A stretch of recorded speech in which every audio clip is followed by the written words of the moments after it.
Good morning. It is the Monday of April 4th. This morning we're gonna do a couple repairs on the 275 and get it all serviced up. See if we can't get hooked on the planter sometime and get her all set up. But first we're gonna do some oil changing. No spills. No spills.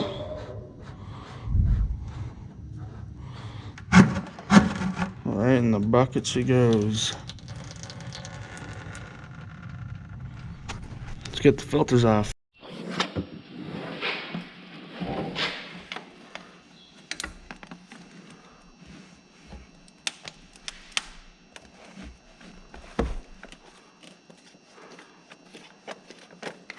Easy peasy.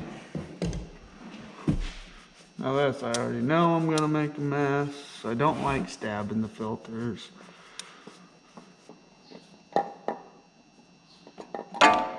Look at that. Holdy darn. Pour this nice oil in here. Perfect. Alrighty, on to the next thing.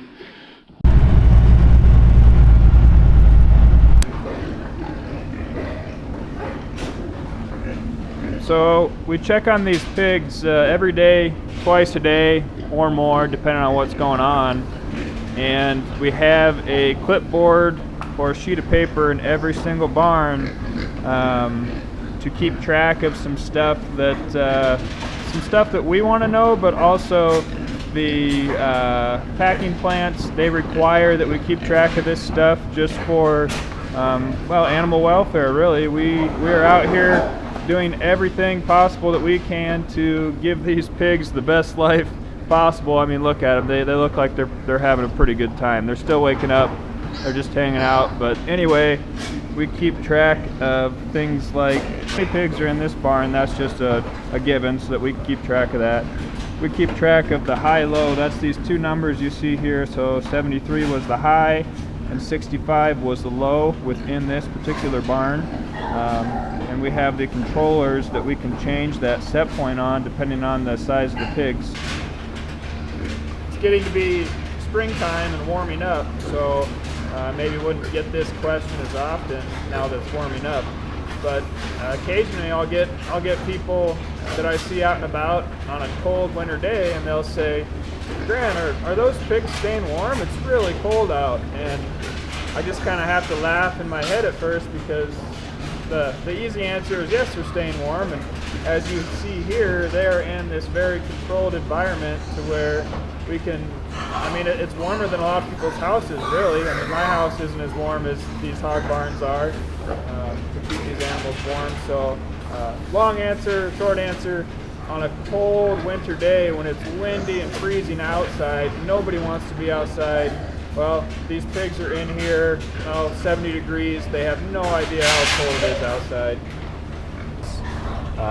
We can change our set point to what we want it to, and the furnace is either going to kick on or the fans are going to kick on to keep this environment as best we want it. So right now, I don't know if you can read it or not, but 71.9 is what the temp is here. I'm going to go, and if I, depending on what I want to do, I'm going to turn it. This is my set point, so that's 67. And then when I get my high temp and my low temp, I'm getting it from this controller. There's the high, 72.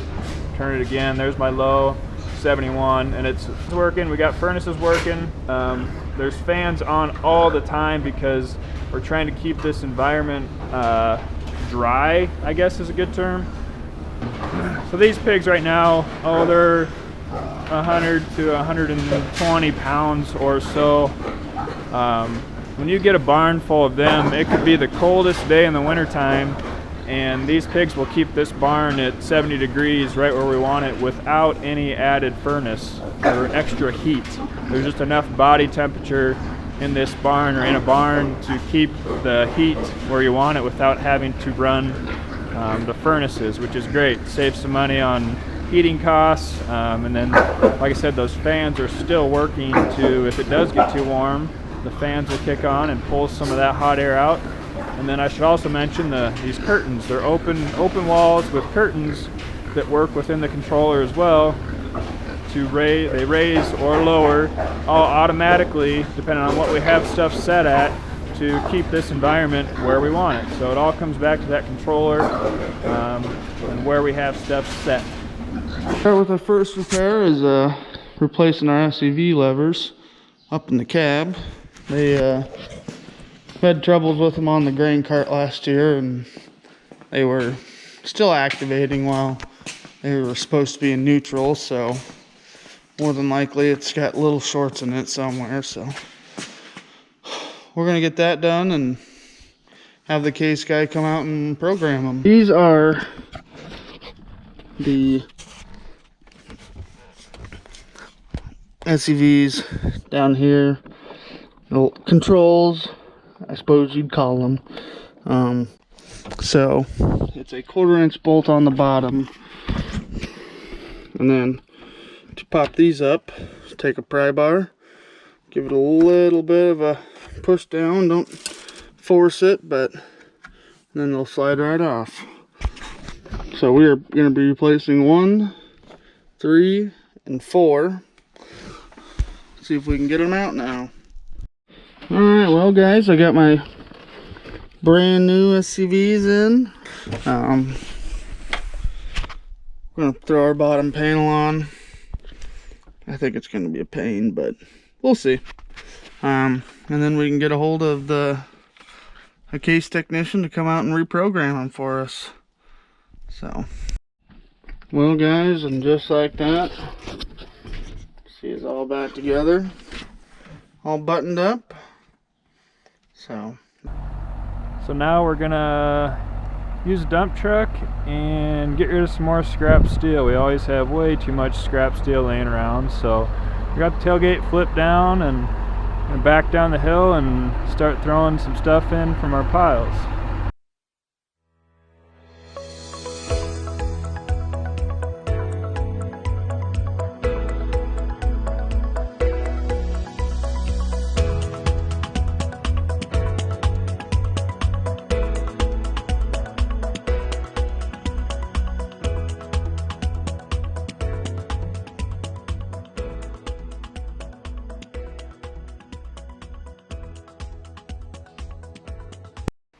Alright, it's now Monday afternoon and we got some stuff taken care of this morning, met with some people. We went and pulled some stuff out of a storage shed, and now we're going to flip-flop the tires on the sprayer. So during the summer, or the way it was last summer, we have the skinny ones on to go through the crop, and now in the spring we'll put the wired ones on for better flotation, less compaction, and a smoother ride.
Figured out the best way to pin wise and stuff.